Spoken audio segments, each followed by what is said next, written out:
안녕하세요. 저는 30대 남자입니다.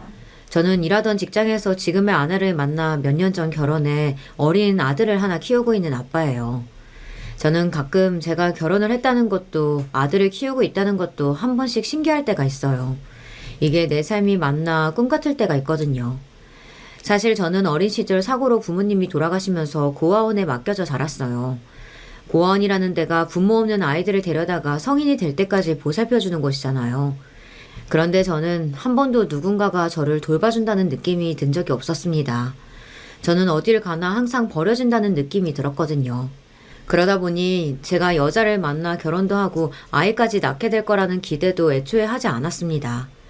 지금까지 제 인생을 보면 너무 기대하면 오히려 제대로 되는 일이 없었거든요. 그런데 제가 기대를 안 하고 있으니 웬일로 하늘에서 선물처럼 툭 하고 지금의 아내를 보내주셨어요. 아내는 같은 직장에서 일하다 만났는데요. 제 눈에는 너무 예쁘고 발랄한 게 제 이상형이었습니다. 더군다나 아내는 외동딸로 부모님께 사랑을 듬뿍 받고 자랐어요. 그래서인지 애교도 많고 아기 같을 때가 많았습니다. 아내는 남자친구인 저에게도 애교가 많고 언제나 의지했어요. 그러면서 저에게 입버릇처럼 한 말이 제가 나이에 비해 의젓해서 듬직하다는 말을 많이 했습니다. 저랑 꼭 결혼하고 싶다고요. 연애하면서 종종 지금의 장인 장모님들과 자주 만나고 집에 놀러 가기도 했었는데요. 장인 장모님은 제가 부모님이 일찍 돌아가셔서 고아원에서 자랐다는 걸 들으시고도 아내와의 결혼을 반대하시지 않았어요. 이렇게 말하면 웃기지만 오히려 반기는 분위기였습니다. 여자들끼리 우스갯소리로 부모 없는 고아랑 결혼하고 싶다는 소리 하잖아. 나는 그 말 이해한다니까. 나도 시집살이를 심하게 당해서 그런지 내 딸은 괜히 깐깐한 시부모 있는 집에 시집가서 고생하는 거 싫어. 차라리 자네처럼 부모 없는 게 더 낫지. 하긴 우리도 아들이 없어서 아들 같은 사위에 들어왔으면 좋겠다. 입바른처럼 말했었는데 우리 딸이 진짜 아들을 데리고 왔네. 장인 장모님은 결혼 전부터 저를 아들처럼 대해주셨습니다. 집에 자주 초대해서 밥도 많이 해주시고 여행 갈 때도 저까지 같이 데려가 주셨어요. 물론 그게 다 아내를 걱정해서 그러신 거긴 해요. 장인 장모님께서 워낙 아내를 애지중지하셔서 아내가 친구들이랑 여행 가거나 놀러 가는 것도 허락해 주시지 않았었는데요. 저랑도 연애하는 동안 둘이서만 여행을 가거나 놀러 가는 게 불안하다며 같이 다니기를 바라셨거든요. 이런 이야기를 주변 사람들에게 하면 장인 장모님이 너무 유난하고 좀 심한 거 아니냐고 했지만 저는 오히려 좋았습니다. 제가 부모님의 사랑을 못 받고 자라서 그런지 오히려 장인 장모님처럼 자식을 챙기고 유난스러워 보일 정도로 아끼는 모습이 좋게 보였거든요. 저도 자식을 낳으면 너무 소중해 장인 장모님처럼 할 것 같다는 생각이 들기도 했고요. 저는 결혼하고 지난 몇 년 동안 내내 장인 장모님과 함께 살았습니다. 제 계획에 처가살이가 있었던 건 아니었는데요. 장인 장모님께서 사위를 데리고 살고 싶다고 집까지 사실 정도로 바라시니 제가 거절할 수가 없었죠. 아내와 처음 결혼 이야기가 나오자마자 장인어른께서 저에게 여러 번 하신 이야기가 있습니다. 저를 정말 친아들처럼 생각한다는 이야기였죠. 자네는 어떻게 생각할지 모르겠지만 나는 김서방 자네를 정말 내 아들이라고 생각해. 이 세상에 우리 딸을 제일 사랑하는 사람이 난 줄 알았는데 자네 만나고 나서 나만큼이나 내 딸 사랑해주는 녀석이 또 있구나 싶어 너무 든든하더라고. 항상 저에게 당신의 딸을 사랑해줘서 너무너무 고맙다라고 이야기하시면서 그러니 당신 마음을 좀 이해해달라는 이야기를 하셨습니다. 내가 우리 딸이랑 한 번도 떨어져서 살아본 적이 없어서 결혼해서도 꼭 데리고 살고 싶었어. 그래서 이 집도 새로 지은 거고. 자네도 돌아가신 부모님 많이 그리울 거 아니야. 우리랑 같이 살면 내가 진짜 아버지처럼 잘해줄 테니까 우리 같이 살아보자. 연애할 때까지는 장인 장모님께서 유난하게 구시는 모습이 이상하지 않았습니다. 오히려 저를 진짜 친아들처럼 믿고 의지해 주시는 것 같아 좋았죠. 그런데 막상 결혼해서 살다 보니 사위가 진짜 아들이 될 수는 없다는 걸 알게 됐어요. 심지어 불편한 점도 하나 둘 생기더라고요. 1년, 2년 계속 장인 장모님과 함께 한 집에서 살다 보니 제가 아들인지 사위인지 모르겠습니다. 요즘은 거의 제가 이 집 머슴인가 싶을 때가 더 많거든요. 처음 아내와 결혼했을 땐 그나마 저나 아내나 출퇴근하느라 바빴으니 집에 있을 시간이 많지 않아 장인 장모님과 부딪힐 일이 별로 없었습니다. 장인 장모님은 1층에 저랑 아내는 2층에 있었기 때문에 평일에는 거의 마주치질 않았거든요. 물론 주말이면 항상 1층에서 생활하긴 했어요. 저도 주말이면 쉬고 싶어서 제 방에서 낮잠도 자고 영화도 보거나 아내랑 둘이 데이트를 하러 나가고 싶기도 했는데 장인 장모님은 항상 저희와 함께 하기를 바라셨거든요. 장인 장모님께서 등산을 좋아하세요. 저나 아내는 등산을 별로 좋아하지 않는데도 주말 아침이면 꼭 함께 가야 했습니다. 웬만하면 저도 장인 장모님 말씀대로 매주 등산 가려고 했어요. 하지만 저도 직장인이다 보니 금요일에 한 번씩 회사에서 회식하고 늦게 들어오면 다음날 등산하겠다고 새벽에 일어나기가 너무 힘들었어요. 그래서 하루는 전날 장인어른께 미리 말씀드렸습니다. 제가 회식을 하고 너무 늦게 들어와서 내일 하루는 좀 쉬고 싶다고요. 그러자 장인어른 표정이 별로 좋지 않으시더라고요. 그래도 말로는 알겠다 하셨어요. 뭐 내일은 하루 쉬고 그럼 일요일 아침에 가지 뭐. 그래도 매주 하던 건데 술 먹었다고 건너뛰면 다음 주에도 회복이 안 돼요. 장인어른은 등산에 진심이셨습니다. 토요일날 못 가면 일요일에라도 가자고 하셨어요. 저는 그나마 토요일에라도 하루 쉴 수 있어서 다행이다 싶었습니다. 그런데 그냥 그러지 말 걸 그랬어요. 차라리 힘들어도 토요일날 가고 말 걸 괜히 하루 쉰다고 했다가 일요일날 폭풍 잔소리를 들어야 했습니다. 나도 사회생활 해봤지만 상사들이 순준다고 그렇게 넙죽넙죽 받아먹으면 안 돼. 안 그래도 김서방 배 나온 게 콜레스테롤 수치 높을까봐 걱정되는데 자꾸 늦게까지 술 먹고 다니면 어떡해? 원래도 장인어른이 잔소리가 많은 편이세요. 제가 평소에도 술을 많이 먹으면 모르겠는데 정말 회식 때만 손에 꼽히게 먹습니다. 그런데도 제가 회식만 하고 오면 잔소리를 하세요. 좋은 소리도 매일 들으면 피곤한데 듣기 싫은 소리를 매번 들으니 저도 피곤했습니다. 장모님은 제가 살집이 좀 있는 체형이라 결혼 전부터 건강 생각해서 살 빼라는 소리를 자주 하셨어요. 그나마 결혼하고 처가살이 하면서 살이 빠진 건데도 제가 배가 나왔다고 잔소리를 하셨죠. 처음 장인 장모님과 등산을 가게 된 것도 장모님께서 제 배가 불룩한 게 걱정된다고 하도 하셔서 같이 간 거였어요. 더군다나 제가 살이 조금이라도 찌면 저녁도 못 먹게 하신 적도 있습니다. 하루는 제가 퇴근하고 왔더니 장모님께서 밥상을 차리다가 슬쩍 제 눈치를 보시는 거예요. 저는 제가 없는 사이 두 분이 웬일로 싸우기라도 하셨나 했는데 그게 아니더라고요. 장인어른께서 제 밥을 주지 말라고 하신 거예요. 아니, 자네 장인이 김서방 자네 요즘 살찐 것 같다고 저녁을 주지 말라는 거야. 내가 아무리 그래도 일하고 오는 사람 어떻게 밥을 안 주냐고 했는데 김서방 밥은 자꾸 치우라고 성화네. 김서방, 자네 서운하게 생각하지 말고 들어.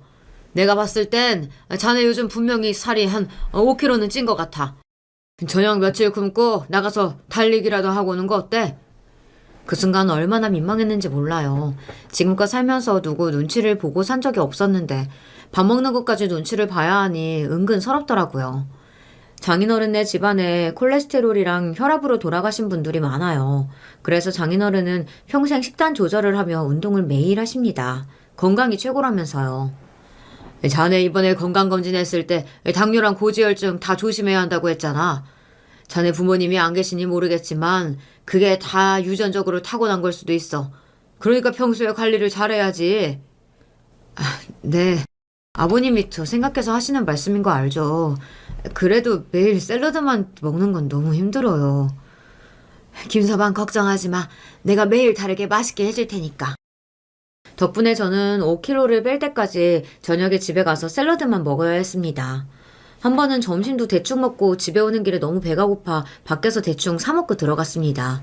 그런데 제가 밖에서 밥을 먹고 들어온 걸 장인어른께서 단번에 아시곤 뭐라고 하셨어요. 살 빼는 건 본인 의지가 제일 중요해. 자네 장모가 자네 해주겠다고 매일 시장 가서 신선한 채소 사다가 샐러드 해주는데 자네는 자꾸 밖에서 살찌는 음식 먹고 들어오면 되겠어? 죄송해요. 제가 오늘은 점심도 제대로 못 먹어서 배가 너무 고파서 집에 올 때까지 참을 수가 없었어요. 회사에서 집까지 1시간이에요. 밀리면 1시간 반도 걸립니다. 그런 와중에 밥도 제대로 못 먹어서 배고프면 너무 힘들어요. 참다 혼자 밖에서 사 먹고 온 건데 제가 애도 아니고 장인어른에게 혼날 때면 저도 모르게 속상하고는 합니다. 항상 저에게 아들이라고 하시면서 이게 진짜 아들에게 하시는 말이 맞나 싶어서요. 그러다 보니 저는 밖에서 사 먹지도 못하고 배고픔을 참고 와 샐러드를 먹었습니다. 그러다 보니 살은 금방 빠졌어요. 저는 힘들지만 그래도 제가 살이 빠지고 나면 장인어른이 그만큼 좋아하시니 실망시킬 수가 없었습니다. 아이고 살 빠지니까 얼마나 좋아. 지금이야 자네도 내 말이 다 잔소리 같겠지만 어쩌겠어. 우리 죽으면 수연이 옆에 딸랑 자네 한 사람 남는데 자네가 건강해야 내가 걱정 안 하고 편안한 마음으로 가지. 장인어른께서 제가 살찔까봐 걱정하는 건 나중에 아내가 혼자 남게 될까봐였습니다. 그런 이야기를 들을 때면 이해가 되면서도 저는 괜히 좀 서운했어요. 그리고 먹고 싶은 음식을 못 먹고 괜히 장인어른에게 혼날 때면 한 번씩 옛날 생각이 나곤 했습니다. 제가 입양됐을 때 일이에요. 처음 제가 지냈던 고아원은 지방에 있던 작은 시설이었는데 갑자기 거기서 입양되었다며 서울로 올라왔어요. 저는 입양 가지 않고 계속 그 고아원에서 있고 싶었는데 그럴 수가 없었습니다. 원장님이 지금 기회가 왔을 때 무조건 가야 한다고 해서 어디로 가는지도 모르고 입양됐어요. 그때의 충격은 지금까지도 잊을 수가 없어요. 그 고아원이 저에게는 집이었고 원장님이 엄마나 다름없었는데 하루아침에 다른 집으로 가라고 하니 너무 무섭고 겁이 나더라고요. 그래도 고아원에 같이 있던 친구들은 저를 부러워했어요. 서울이든 어디든 고아원에 사는 것보다야 입양돼서 양부모님이랑 같이 사는 게 더 좋을 거라고요. 저는 차를 타고 서울에 올라가는 내내 울다 서울에 도착하고 나서 울음을 딱 그쳤습니다. 친구들 말대로 서울은 건물도 높고 신기한 것도 많은 게 되게 좋아 보이더라고요. 그 모습을 보고 나니 저도 서울에서 살면 이렇게 높은 건물들 사이에서 학교도 다니고 양부모님과 놀러도 다닐 수 있을까라는 기대감이 생겼습니다. 제가 입양된 집은 생각보다 너무 좋았어요. 집도 아파트에다가 제 방도 따로 있었습니다. 거실도 넓고 화장실도 2개라 너무 편하고 좋았어요. 양부모님은 저를 위해 이름도 지어놨다며 김준호라는 이름도 새로 지어주었습니다. 우리 집 돌림자가 준이라 내가 지어봤는데 마음에 들어? 내년이면 학교도 가야 하니까 우리가 좋은 가방 새로 사줄게. 네, 마음에 들어요. 감사합니다. 양부모님은 자상하고 좋은 분들이었어요. 그리고 새로 지어주신 이름도 마음에 들었습니다. 특히나 돌림자라는 게 너무 좋았어요. 양부모님이 그 이름을 불러주실 때면 제가 진짜 이 집 가족이 된 것 같은 느낌이 들었거든요. 그런데 제 팔자가 꼬여도 단단히 꼬였나 봐요. 저는 양부모님께 입양된 지 반년도 되지 않아 파양됐습니다. 저를 입양하고 얼마 되지 않아 양부모님께서 임신을 하셨거든요. 양부모님 2분이 결혼하고 10년 동안 되지 않던 임신이 제가 오자마자 된 거예요. 어느 날 밤 제가 자고 있는데 거실에 불빛이 보여 제가 문을 살짝 열고 양부모님이 하시는 이야기를 들었습니다. 아무리 그래도 우리 친자식 생겼다고 바로 고아원에 보내는 건 말이 안 되지. 당신은 준호한테 미안하지도 않아? 임신 사실을 알고 나서 바로 양아버지께서 저를 파양하라고 하신 것 같더라고요. 그럼 어떡해. 엄마가 우리 핏줄 생겼는데 굳이 남의 자식 왜 키우냐고 난리야. 그리고 당신도 잘 생각해야 하는 게 아무리 우리가 눈치 안 주고 키운다고 해도 애가 모를 리가 없어. 자기는 우리 친자식 아닌 것도 쟤도 다 아는데 괜히 우리 애 태어나면 샘난다고 해코지라도 하면 어떡해. 그 순간 거실로 나가서 동생 안 괴롭힌다고 내가 잘해주겠다고 울면서 애원이라도 하고 싶었지만 저에겐 그런 용기가 없었습니다. 혹여나 지금 내가 나서서 버리지 말라고 말이라도 했다가 양부모님이 생각하시기에 어린 게 욕심도 많다고 생각해 오히려 더 미워하시는 건 아닐까 무서웠거든요. 그런데 그날 이후 양부모님의 태도는 분명하게 달라졌습니다. 제가 먹는 거를 가지고 너무 많이 먹는다고 잔소리를 하시기도 하고 학교 가기 전에 사준다던 가방도 사주지 않으셨어요. 그러다 보니 저는 아침에 일어나도 거실에 나가지 않았습니다. 괜히 배가 고파서 밥 달라는 것처럼 보일까봐 자꾸만 양부모님의 눈치를 봤어요. 그렇게 조용히 있는 듯 없는 듯 지내다 보면 저를 다시 고아원에 안 보낼 줄 알았는데 양부모님은 결국 저를 다시 고아원에 보냈습니다. 뱃속에 아이가 딸이라는 사실을 알자마자 저를 보내버렸어요. 그때의 기억은 저에게 상처예요. 아무리 시간이 지나고 오래돼도 잊혀지지가 않습니다. 그래서 먹는 거 가지고 장인어른이 저에게 뭐라고 하실 때마다 잊고 싶었던 그때의 기억이 떠올라 더 힘들었어요. 결혼해서 처가에 살면서 알게 모르게 저에게도 스트레스가 좀 있습니다. 사실 제가 평생 가족이랑 살아본 적이 없잖아요. 그래서 누구한테 간섭받거나 잔소리를 들은 적도 없는데 처가에서 장인 장모님과 함께 살다 보니 제가 하는 일에 관해 항상 허락을 받고 움직여야 한다는 게 생각보다 쉽지 않았습니다. 부모님과 함께 사는 것처럼 마냥 좋기만 한 줄 알았는데 막상 살아보니 제 뜻대로 결정하고 행동하기 어려운 일들이 많았어요. 결혼 초기에도 사실 좀 놀랐던 게 제가 원래 다니던 탁구장이 있었습니다. 연애할 때도 아무리 바빠도 한 달에 한두 번은 꼭 갔어요. 같이 치던 분들이 있어서 동호회가 있었거든요. 그래서 결혼하고도 몇 번 탁구장에 갔어요. 그런데 어느 날 갑자기 장모님께서 제가 탁구장에 가는 거 가지고 뭐라고 하시더라고요. 안 갔으면 좋겠다고요. 결혼하기 전이야 남자 혼자 자유롭게 생활할 수 있지만 이제 결혼도 했는데 그렇게 여자들 많은 동호회 혼자 다니는 거 남들이 보기에 좀 아닌 것 같아.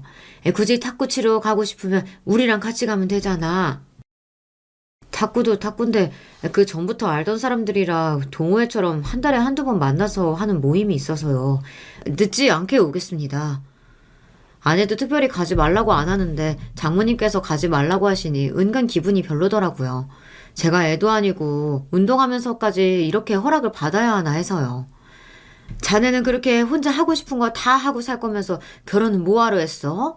우리 딸은 평일 내내 힘들게 일하고 주말에 집에 혼자 있는데 혼자 두고 나가기 안쓰럽지도 않아? 장모님께서 그렇게까지 말씀하시는데 제가 어떻게 나가겠어요. 저는 결국 약속을 취소하고 아내와 영화를 보러 가야 했습니다. 물론 그런 일 정도는 결혼 초기이고 아내가 집에 혼자 있는 게 안쓰러워서 장모님도 그러실 수 있다고 생각해요. 그런데 얼마 뒤 장모님께서 저를 힘들게 하신 일이 또 있었습니다. 제가 회사에서 일이 좀 있었어요. 원래 제가 승진이 유력한 상황이었는데 저를 별로 안 좋아했던 상사 하나가 일부러 저를 승진해서 누락시키고 자기가 미는 라인에 다른 직원을 승진시켰어요. 안 그래도 그 상사는 따로 회식하거나 사적으로 만날 때마다 제가 고아원에서 잘한 걸 가지고 은근히 사람들 앞에서 무시하고 비웃었던 사람이에요. 지금까지 살면서 그런 사람들을 처음 본 거는 아니다 보니 저도 웬만하면 무시하면서 버텼는데 그때 일은 저도 많이 참기 힘들었습니다. 개인적으로 저를 무시하거나 비웃는 건 그러려니 하겠는데 회사에서 업무 관련된 일까지 저를 무시하니 참기 힘들더라고요. 더군다나 제가 승진해서 누락되면서 저는 다른 팀으로 이동하게 됐습니다. 직장을 다닌 지 10년이 넘었지만 그동안 단 한 번도 해본 적이 없던 일이라 적응하기 힘들었어요. 그래서 하루는 아내에게 진지하게 이직을 하는 게 어떨까 싶다고 상의를 했습니다. 마음 약한 아내 성격에 제가 그렇게 말하면 걱정할 거라는 걸 알았지만 저도 어디다 말할 데도 없으니 답답한 마음에 털어놓은 거예요. 그런데 바로 다음 날 황당한 일이 좀 있었습니다. 저녁에 퇴근하고 와서 혼자 저녁을 먹는데 장모님께서 쓱 제 옆에 앉으시더니 회사 이야기를 꺼내시더라고요. 자네 회사 그만두고 싶다고 했다면서? 아이고 이 사람아 사회생활 하루 이틀 하는 거 아니면서 승진 좀 안 된 거 가지고 그러면 돼? 그럴수록 자네가 더 씩씩하게 이겨내고 더 열심히 해야지. 세상에 열심히 하는 사람 미워하는 사람은 없다. 그리고 자네 나이에 지금 그만두면 어느 회사에서 받아주겠어. 그러니까 이직 생각은 하지도 마. 네, 저도 지금 당장 그만두겠다고 한 이야기는 아니에요. 그냥 회사가 좀 힘들어서 지나가는 말로 한 거죠. 안 힘들면 그게 회사야? 나나 자네 장인도 이 나이에도 나가서 일하는데 자네가 벌써 그러면 안 되지. 가족이니 걱정하시는 마음은 충분히 알지만 아무리 그래도 제 자존심이 걸린 이야기를 아내가 바로 장모님께 얘기했다는 것에도 마음이 상했고 장모님의 반응에도 마음이 좋지 않았습니다. 제가 지금 당장 그만두고 집에서 놀겠다는 것도 아니었는데 혹여 제가 일을 그만두기라도 할까봐 다들 전전긍긍하니 아무리 가족이라도 나를 응원해주는 사람은 없구나라는 느낌이 들었습니다. 결국 그맘때 아내가 아이를 임신해서 제 이직 이슈는 금방 마무리되긴 했지만 그때 장모님께서 제게 하신 이야기가 신경 쓰이지 않으려고 해도 자꾸만 불쑥 생각날 때가 있습니다. 그럴 때면 저도 모르게 가슴이 답답하고 울적해요. 회사 일도 일이었지만 제가 정말 장인 장모님께 서운했던 건 육아휴직 때였어요. 그 전에도 장인 장모님께서 아무리 저를 친아들처럼 생각한다고 하셔도 저보다는 당신들의 딸이 우선이라는 거야 당연히 알고 있었지만 육아휴직 때 더 확실하게 알게 됐어요. 제가 아무리 아들 같은 상이라도 진짜 아들이 될 수 없다는 걸요. 저나 아내나 회사는 달라도 회사 내에서 직급도 같고 진급한 시험도 비슷한 시기에 있었어요. 그런데 육아휴직 이야기가 나오자마자 장인 장모님은 제가 아닌 아내에게 먼저 어떻게 하고 싶은지 물으셨죠. 아내는 일하고 싶다고 했어요. 승진 시험도 얼마 남지 않았기 때문에 이번엔 꼭 승진하고 싶다고 했습니다. 저도 아내를 응원해주고 싶어요. 하지만 저도 회사에 다니다 보니 제 상황도 고려할 수밖에 없었습니다. 그런데 그때 장인어른께서 이미 제가 육아휴직을 했으면 좋겠다는 투로 이야기를 하셨어요. 배불러서 10개월 고생하고 10시간 진통해서 나왔는데 육아휴직 정도는 내 딸이 하고 싶은 대로 하게 해줘도 되지 않겠어? 저렇게 말을 하는데 제가 어떻게 육아휴직을 안 하겠다고 우길 수가 있겠어요. 안 그래도 김서방 자네 이직하고 싶다고 했었잖아. 이 기회에 집에서 쉬면서 차차 생각 좀 해봐. 내가 일찍 와서 애 보는 것 좀 도와줄게. 장인 장모님께서 같이 부동산을 운영하시다 보니 비교적 시간이 여유로우세요. 그러다 보니 장모님께서 제가 육아휴직을 하면 같이 도와주시겠다고 했습니다.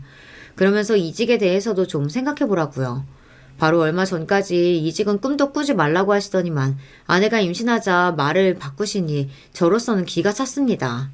사실 그때 저도 여러 생각이 들었어요. 저도 좀 유치하긴 하지만 만약 저에게 부모님이 계셨다면 그래도 이렇게 쉽게 제가 육아휴직을 먼저 하지는 않았을 거란 치사한 생각이 들더라고요. 그렇잖아요. 아무리 시대가 변했다고 해도 아들 가진 부모가 며느리 대신해서 자기 아들이 육아휴직 하겠다는 걸 그냥 보고만 있지는 않을 테니까요. 하지만 저로서는 더 할 수 있는 일이 없었습니다. 제 가족인 장인 장모님과 아내가 제가 육아휴직 하기만을 바랬으니까요. 사실 뉴스 여기저기서 남자들의 육아휴직이 늘었다고 이야기는 하지만 실상 제가 다니던 회사에서는 흔한 일이 아니었어요. 처음 육아휴직 제도가 생겼을 때 대부분 여자 직원이 신청하기도 했고 작년에 한 번은 저와 같은 직급의 남자 직원이 신청했다가 복직하자마자 다른 부서로 발령이 나기도 했거든요. 승진은 당연히 하지도 못했고요. 육아휴직에 관해서 상의하면서 아내에게 이런 이야기를 하긴 했는데 아내는 그래도 제가 육아휴직을 해야 한다고 했어요. 나도 임신했을 때 회사에서 별의별 소리 다 들어가면서 다녔어. 더군다나 애 낳고 왔더니만 부장이 한다는 말이 바로 육아휴직 쓸 거지? 요즘 세상이 이렇게 좋아졌다니까. 일은 안 하는데 회사에서 돈도 주고. 그러더라니까.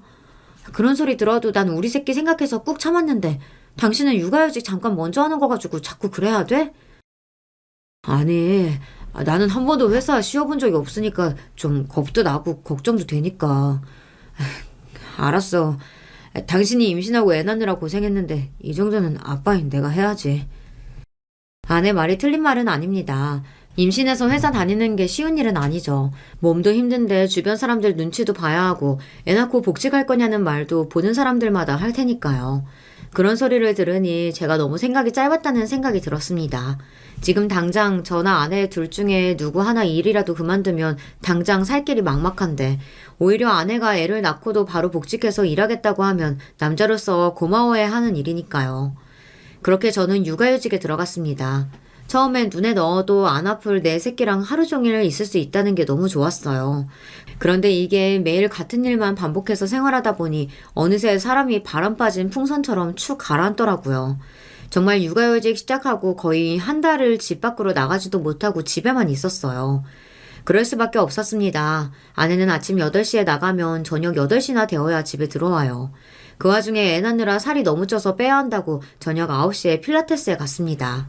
그러니 저는 꼼짝 안 하고 평일엔 애만 봐야 했어요. 자기 퇴근하고 운동하느라 힘든지는 아는데 필라테스 조금만 줄이면 어때? 나도 밥이라도 먹고 좀 씻으려면 당신이 퇴근하고 와서 좀 도와줘야지. 아무리 주말에 아내가 같이 육아를 한다고 해도 평일에는 정말 끔찍할 정도로 힘들었어요. 애가 새벽에도 1시간마다 깨서 울다 보니 저의 하루는 오롯이 아이의 스케줄에 맞춰서 밤인지 낮인지도 모른 채 살았습니다. 그래서 아내에게 단 이틀이라도 퇴근하고 바로 집에 올 수 없냐고 부탁했어요. 나도 자기 힘든 거 알지. 근데 내가 퇴근이 늦어서 다른 학원은 안 받아주는데 이 선생님만 일주일에 5번 하는 조건으로 9시에 수업해주시는 거라 바꿀 수가 없어. 처음 아내가 운동한다고 했을 땐 저도 너무 흔쾌히 그러라고 했어요. 아내도 일하느라 바쁜데 그 정도는 할 수 있으니까요. 그런데 그 당시에는 제가 육아에 너무 지쳐서 힘들 때라 정말 누구라도 좀 저를 도와줬으면 좋겠다 싶었어요. 이러다가는 진짜 우울증에 걸릴 것 같더라고요. 그러다 보니 자기 자신만 생각하는 아내가 너무도 원망스러웠습니다. 자기 진짜 너무한 거 아니야? 자기는 내가 하루 종일 어떻게 지냈는지 관심이나 있어? 내가 지금 제대로 씻지도 못하고 밥도 못 먹고 우울증 걸리기 직전이야. 자기는 회사도 다니고 운동도 하러 다니면서 나 생각해서 그거 며칠 빼주지도 못해? 저도 제가 이런 이야기를 하게 될 줄은 몰랐는데 사람이 잠을 못 자고 내 생활을 하지 못하다 보니 자꾸만 사소한 일에도 화가 나더라고요. 자기, 왜 이렇게 짜증을 내? 그리고 엄살 좀 그만 부려. 집에서 맨날 애랑 노는 게 뭐가 힘들다 그래? 거기다가 엄마가 퇴근하고 와서 매일 저녁에 애 씻기는 거 도와주잖아. 거기다가 매일 저녁도 차려주고. 그런데도 꼭 그렇게 힘들다고 징징 걸어야 되겠어? 저는 아내의 태도가 너무 실망스러웠습니다. 제가 너무 힘들다고 이러다가 우울증에 걸릴 것 같다고 이야기를 하는데도 아내는 장모님까지 도와주시는데 뭐가 그렇게 불만이 많냐고 했어요. 아내가 저를 전혀 배려해주지 않는다는 생각이 드니 저도 더는 말하고 싶지 않더군요. 그 이후로는 아내에게 일절 힘들다는 이야기를 하지 않았어요. 어차피 제가 이러쿵저러쿵 이야기해봐야 엄살 피우고 징징거린다고 생각하는데 말해봐야 소용이 없다고 생각했죠. 그리고 어떻게든 남은 육아휴직을 힘내서 잘 견뎌내고 육아휴직이 끝나는 대로 저도 아내에게 똑같이 해주겠다 마음먹었습니다. 저도 알아요. 남자가 뭘 그런 거 가지고 그렇게 쪼잔하게 구는지요. 하지만 저는 진심으로 그때 너무 힘들었어요. 제 인생이 남들보다 평범하진 않아 부모도 없이 고아원에서 사느라 고생했지만 육아도 그만큼이나 힘들더라고요. 더군다나 애는 저 혼자 낳은 게 아니잖아요. 제가 아빠고 아내가 엄마인데 저에게만 모든 일을 떠넘기는 아내의 태도에 앞으로 우리가 부부로서 정말 힘든 일도 잘 헤쳐나갈 수 있을까라는 걱정이 들기도 했습니다. 아내는 지금처럼 자기 생각만 할 게 뻔하니까요. 집에서 하루 종일 아이와 있다 보면 저에 대해 생각할 시간이 많습니다. 아이 먹이고 재우는 게 체력적으로 힘들다 보니 나에게 시간이 생기면 뭘 할까 혼자 상상만 해도 좋거든요. 우선 저는 육아휴직이 끝나고 복직하는 대로 다른 직원들이랑 점심도 나가서 먹고 회식도 같이 다니고 싶어요. 그 전에는 밥 먹을 때까지 일 이야기하기 싫어서 따로 먹기도 하고 그랬었는데 집에서 아이만 보고 있다 보니 아이가 아닌 다른 사람들이랑 떠들고 싶더라고요. 그리고 다음으로 생각한 게 공부였습니다. 집에 예전에 제가 사다 놓은 책이 많아요. 직장을 다닐 때 일이 바쁘다는 핑계로 보지도 않았는데 집에 있으니 되게 보고 싶더라고요. 하지만 조금 공부하려고 하면 애가 깨고 보채니 그 또한 쉽지 않았어요. 그래서 든 생각이 육아휴직이 끝나고 시간이 좀 생기면 학교에 다시 가고 싶다는 마음이 들었습니다. 지금까지 티는 안 냈지만 사실 제가 공부 욕심이 좀 있어요. 학교 다니는 동안도 공부를 곧잘해서 전교에서 10등 안에는 들 정도로 열심히 했습니다. 당시에야 형편이 좋지 않아서 대충 장학금 받을 수 있는 학교로 점수 맞춰 대학에 간 거지만 사실 제게도 꿈은 있었어요. 저는 사회복지에 관심이 있었습니다. 저와 같은 친구들이 조금 더 안전하고 여유로운 환경에서 살았으면 해서 시설에서 자란 아이들이 성인이 돼서도 돈 걱정 안 하고 대학에 다닐 수 있는 시설을 만들고 싶었어요. 그래서 대학원이나 전문 교육기관에서 제대로 배워보고 싶었습니다. 그런데 지금까지는 결혼해서 아이 키우면서 사느라 그럴 여유가 없었어요. 아들이 아직 어린데 아내에게 아이를 맡겨두고 퇴근하고 대학에라도 다닌다고 하면 장인어른이 찬성할 리가 없으니까요. 하지만 저도 더는 희생만 하면서 살 수는 없었습니다. 지금까지 제가 육아휴직을 하면서 느낀 게 많아요. 아들을 키우는 것도 너무 중요하고 가정을 위해 희생하는 것도 당연하지만 저 스스로도 챙기고 아껴줘야 한다는 걸요. 아들이 조금씩 커가는 모습을 바로 옆에서 매일 보다 보니 제가 더 멋진 아빠가 되어야겠다는 생각이 들었습니다. 그래서 결심이 섰어요. 못한 공부를 지금이라도 꼭 하고 싶다고요. 저는 아내에게 처음으로 부탁이라는 걸 했습니다. 1년 넘게 제가 육아휴직을 하고 아들을 키웠으니 앞으로 1년은 아내가 육아휴직하고 제가 대학원이나 야간 대학을 다니고 싶다고 이야기했죠. 그런데 제 말에도 아내는 바로 대답을 안 했어요. 그러고는 잠시 뒤 아내가 머뭇거리다 입을 뗐습니다. 당신 회사는 육아휴직 2번 연속으로 쓸 수 있잖아.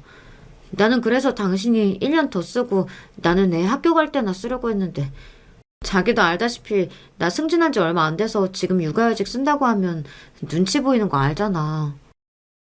아내는 너무 당연하게 제가 육아휴직을 1년 더 연장할 줄 알았대요. 순간 저는 아내의 이기심에 웃음이 다 나왔습니다. 승진하기 전에는 승진해야 해서 눈치 보인다 해놓고 지금은 승진한 지 얼마 안 돼서 눈치 보여서 육아휴직을 못 쓴다고? 그러는 나는? 나는 회사 안 다니니? 내 직급에 2년이나 육아휴직 쓰면 누가 좋아하겠어? 그런 사람이 대학원 간다는 소리가 나와? 자기 복직하고 학교까지 다니면 나는 어쩌라고? 휴직하고 하루 종일 혼자 애나 보라는 거야? 저 지금까지 살면서 아내에게 싫은 소리 한 번 한 적 없어요. 그날이 정말 처음으로 제 의견을 낸 겁니다. 그런데도 아내는 제가 뭘 하고 싶어서 다시 공부하겠다는 건지 묻지도 않고 자기 이야기만 했어요. 순간 억울해진 저는 지난 이야기까지 끄집어내며 불만을 토로했습니다. 그러는 당신은 나 휴직하고 집에서 애 보는 동안 운동한다고 밤마다 필라테스 가고 주말이면 친구들 만나러 다녔잖아. 내가 주말까지 나가는 건 힘들다고 분명히 말했는데도 장모님이 도와주는데 뭐가 힘드냐 큰 소리나 치고 그동안 나는 어땠을 것 같아? 솔직히 당신 하고 싶은 거 다 하고 다니는 동안 내가 24시간 혼자 애 다 봤잖아. 근데 당신은 공부하겠다는 사람 부탁도 못 들어줘? 저는 아내에게 너무나도 실망했습니다. 그래서 혼자 흥분해서 우왕좌왕 소리를 질렀어요. 물론 제 자식이니 내가 키우는 게 맞지만 그래도 제가 아내보다 조금 더 노력하는 모습을 보이면 아내도 저를 생각해주고 헤아려줄 줄 알았어요. 그런데 아내는 언제나처럼 제 희생을 당연하게 생각했습니다. 제가 소리를 지르니 아내도 좀 놀란 것 같더군요. 그런데 놀라면 뭐 하겠어요. 결국은 한다는 말이 장인어른께 이야기를 해보겠다고 하더라고요. 저는 순간 그 말에 기분이 확 상하고 말았습니다. 내가 어린애도 아니고 언제까지 장인어른 허락받아야 돼? 당신이 하도 회사에서 중요한 시기라고 해서 할 수 없이 내가 먼저 육아휴직 쓰기는 했지만 사실 나도 회사에서 눈치 보면서 쓴 거야. 그러니까 이번엔 자기가 나를 위해서 육아휴직 써줘. 저는 결심한 대로 아내에게 단호하게 말했습니다. 이번만큼은 절대 양보하고 싶지 않았으니까요. 저는 결국 야간대학을 다니게 됐습니다. 아내와 합의한 내용은 평일엔 직장 퇴근하고 학교에 다녀오고 주말엔 제가 아이를 다 보기로 한 거예요. 그렇게 되면 저도 많이 힘들게 하겠지만 어찌됐든 평일만이라도 아내가 학교를 갈 수 있게 해준 것만으로도 저는 고마웠습니다. 그래도 신기한 게 1년 동안 사람도 못 만나고 육아만 해서인지 출퇴근하면서 학교에 다니는 게 생각보다 힘들지 않았어요. 오히려 일하고 내가 하고 싶었던 공부까지 할 수 있으니 몸에 생기가 도는 것 같았습니다. 덕분에 주말에 육아하는 것도 즐거웠어요. 사람이 일해서 일도 하고 싶은 것도 하면서 살아야 내 자식도 더 소중하고 가정에 충실할 수 있는 거구나 느꼈습니다. 그러던 중 저에게 생각지도 못한 일이 벌어졌어요. 어느 날 수업이 끝나고 나오는데 누군가 뒤에서 저를 부르더라고요. 어떤 교수님이 저를 찾으신다고 잠깐 교수실로 오라고 했다고요. 그 교수는 일주일에 한 번 정도밖에 안 보이는 교수였는데 왜 갑자기 저를 찾으시나 싶었습니다. 아내가 밤에 아이를 재우기 힘들다고 조금만 늦어도 짜증을 내서 수업이 끝나면 불이 나게 집에 갑니다. 하지만 그날은 교수님의 호출을 받았으니 빠른 걸음으로 교수실을 향했습니다. 급한 일이 아니기를 바라면서요. 교수실에 노크하고 들어갔습니다. 그런데 그 교수는 어딘가 좀 이상했어요. 저를 보고도 멍하니 얼굴만 바라볼 뿐 말이 없더라고요. 수업할 때도 가끔 눈이 마주칠 때가 있었는데 그럴 때마다 황급히 시선을 돌리시길래 저는 막연하게 그 교수가 다른 교수들보다 나이가 젊은 분이라 아무래도 또래인 제가 다른 학생들보다 불편하신가 정도로만 생각했어요. 그런데 이렇게 따로 부르시기까지 할 줄은 몰랐습니다. 그런데 제가 교수실에 들어선 지 5분이 지났는데도 교수는 할 말은 안 하고 머뭇거렸습니다. 저는 이러다가 시간만 잡아먹을 것 같아 제가 먼저 운을 뗐어요. 무슨 일로 부르셨냐고요. 그런데 그때 교수가 하는 말이 기가 막혔습니다. 이름이 김준호 씨 맞죠? 아니라는 거 아는데 아무리 생각해도 제가 아는 사람이랑 너무 닮아서요. 무례한 질문이라는 건 알지만 혹시 준호 씨 고아원 출신인가요? 저는 교수의 입에서 나온 고아원이라는 말에 순간 놀라서 눈이 커졌습니다. 이 교수가 도대체 어떻게 알았을까 싶어서요. 그 순간 저는 교수의 얼굴을 빤히 들여다보았습니다. 그러다 보니 교수님의 얼굴이 분명 낯이 익었어요. 하지만 교수 얼굴에 수염이 덥수룩해서인지 정확히 누구인지 떠오르지 않았습니다. 네, 저 고아원에서 자랐어요. 혹시 저를 아세요? 대학에 들어갈 때까지 제가 옮겨 다닌 고아원만 3군데예요. 그러다 보니 그중 하나의 고아원에서 본 적이 있는 사람인가 정도로만 생각했죠. 그런데 제가 고아원에서 자랐다는 말을 하자마자 교수는 많이 놀랐는지 심각한 표정을 지으며 비틀거리기까지 했어요. 말도 안 돼. 교수의 행동에 저도 놀라서 다급하게 다가가 교수를 부축했습니다. 그리고 곧바로 괜찮은지 물었어요. 그러자 교수가 저를 갑자기 와라 껴안았습니다. 그리고 그 순간 제 귓가에 까마득하게 잊고 지냈던 그 이름이 들렸어요. 보석아, 형이야. 나 네 형 윤석이라고. 저는 정신을 차리기도 전에 이미 형이라는 소리를 듣자마자 눈가에 눈물이 고여 있었습니다. 혹시 그런 느낌 아시나요? 생각만 해도 가슴이 시리고 아파서 도무지 끄집어낼 수 없는 그런 기억이요. 형이 저에게는 그런 기억이었습니다. 너무 보고 싶고 그립지만 이 험난한 현실에서 괜히 떠올렸다간 너무 가슴 아파서 도저히 떠올릴 수 없는 기억. 형은 제게 그런 존재였습니다. 사실 지금까지 누구에게도 제가 말하지 않은 사실이 하나 있었어요. 입양되기 전 처음에 있었던 지방의 고아원에서 저는 혼자가 아니었습니다. 부모님이 사고로 돌아가시고 저와 친형이 같이 고아원에 갔거든요. 당시에 친척들조차 저와 형을 맡아줄 수 없다고 해서 바로 고아원으로 보내졌어요. 그래도 그때는 든든했던 게 저에게는 형이 함께였다는 겁니다. 고아원에서 같이 지내던 아이들과 싸우거나 제가 어디가 아프기라도 하면 형은 언제나 제 곁에서 저를 돌봐줬거든요.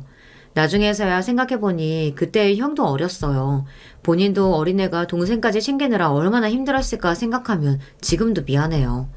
당시에 형은 항상 옷이나 먹을 것도 나부터 챙겨주고 잘 때도 제가 먼저 잠들어야 잠이 들고는 했어요. 제가 겁이 많아서 형이 안아주지 않으면 잘 자지 못했거든요. 어느 날 갑자기 제가 입양된다고 했을 때 저는 당연히 형이랑 같이 가는 줄 알았어요. 형이 없으면 전 아무것도 못하는데 형 없이 제가 다른 집에 간다는 건 상상도 해본 적이 없었거든요. 저는 입양되기 전날까지도 제가 형이랑 같이 가는 거 맞냐고 물었어요. 분명 형도 원장님도 둘이 같이 가는 거라고 했습니다. 그런데 막상 서울에서 차가 내려오자 형은 온데간데 없고 원장님이 제 집만 차에 실었어요. 그러고는 기사님에게 빨리 출발하라고 했어요. 저는 형도 같이 가야 한다고 울고불고 난리를 쳤지만 어른들은 제 이야기를 들어주지 않았습니다. 형은요? 형은요, 원장님? 저 형이랑 같이 가는 거 아니면 아무 데도 안 갈 거예요. 차 문도 문 닫게 붙잡고 저는 원장님에게 매달렸습니다. 철딱서니 없는 소리 하지 마. 형도 너도 좋은 집에 입양 가서 잘 살아야지. 그래야 하늘나라에서 엄마 아빠가 안심하지 않으시겠어? 원장님은 제가 입양 가는 게 형에게도 좋은 일이라고 하시며 가서 양부모님 말씀 잘 듣고 잘 지내라고 하셨어요. 그래야 형도 좋은 집에 입양 갈 수 있다고요. 그 말을 듣는데 저도 더는 할 말이 없었습니다. 그 어린 나이에도 내가 먼저 입양 가야 형도 입양 갈 수 있을 거라는 원장님의 말이 귀에 꽂혀서요. 보석아, 그동안 도대체 어디 있었던 거야? 내가 널 얼마나 찾았는 줄 알아? 보석이... 그 이름 진짜 오랜만에 들어본다. 사실 나 입양 갔었던 집에서 이름 바꿔서 그동안 김준호로 살았어. 뭐? 그랬구나. 그래서 내가 널 못 찾았던 거야. 어떻게 세상에 이런 일이 있니? 정말 세상에 이런 일이 나올 만한 일이었습니다. 형은 제 이름이 바뀐 줄 모르고 계속해서 옛날 이름으로 저를 찾아다녔던 거예요. 그래서 지금까지 우리가 만나지 못했던 거죠. 저는 이렇게 형을 만나게 될 줄은 꿈에도 몰랐습니다. 학교도 가기 전에 둘이 헤어졌으니 형도 좋은 집에 입양돼서 당연히 잘 살고 있을 줄 알았거든요. 그런데 알고 보니 형은 입양되지 않았었다네요. 제가 입양 가고 얼마 뒤 고아원이 재정난이 심각해지며 문을 닫았고 그때 형도 다른 지역의 고아원으로 옮겨갔대요. 그 이후로도 형은 나이가 많고 남자애라는 이유로 번번이 입양되지 않아 계속 고아원에 있었답니다. 그 와중에도 형도 제가 입양돼서 서울에서 잘 살고 있을 줄 알았던 거죠. 나는 네가 서울로 입양 갈 줄로만 알고 있었으니까 어떻게든 서울에 있는 대학에 붙으려고 안간힘을 다했어. 그래서 서울에 올라오자마자 널 찾아갔는데 그제야 네 양부모라는 사람들이 너 파양했다고 하더라고. 형은 저를 위해서 성인이 될 때까지 참다가 대학에 입학하고 나서야 서울에 처음으로 올라와 저를 만나러 왔었답니다. 제가 입양 갔다는 집 주소가 적힌 꼬깃꼬깃한 종이 하나를 달랑 들고 말이죠. 다른 걸 다 떠나서 그냥 잘 지내는지 얼굴만 보고 가려고요. 그런데 그 집에는 제가 아닌 어린 여자아이가 있었답니다. 그제야 그 집에서 저를 파양했다는 이야기를 들은 거예요. 형은 어느 고아원으로 보냈는지 계속 물었는데도 그 양부모들은 저를 원래 있던 곳으로 보냈다는 말만 했대요. 그 이후로는 어디로 갔는지 어떻게 사는지 전혀 모른다고요. 맞아요. 아마 그분들은 제가 원래 있던 고아원으로 간 줄로만 알았을 거예요. 하지만 제가 다시 돌아갔을 땐 이미 그 고아원이 재정난으로 문을 닫은 후라 바로 다른 곳으로 보내졌어요. 더군다나 당시에 저를 담당했던 직원분이 파양할 때 바뀐 이름으로 서류를 작성해서 다른 보육원으로 갈 때 제 이름이 바뀌었어요. 저와 형은 그렇게 엇갈리게 된 거죠. 잊고 사는 게 저나 형에게 좋을 거라고 생각해서 지금까지 누구에게도 형의 이야기를 한 적이 없었는데 생각지도 못한 순간에 생각지도 못한 장소에서 형을 만나고야 말았습니다. 그날 형과 저는 학교 운동장에 앉아 서로를 부둥켜 안고 어린애들처럼 정말 엉엉 울었습니다. 시간이 가는 줄도 모르고 내내 울었어요. 친형을 만나고 나니 마음이 뭉클한 정도가 아니라 평생 채워지지 않았던 가슴의 텅 빈 구멍이 이제야 채워지는 듯한 느낌이 들었습니다. 그동안 장인 장모님이 아무리 저를 아들처럼 잘 챙겨주신다 해도 신부모님이 아니다 보니 아내와 제 사이에서는 알게 모르게 항상 아내 편을 들어주셨는데요. 그럴 때마다 저는 고아원에 있을 때보다 훨씬 더 외로운 기분에 휩싸이곤 했습니다.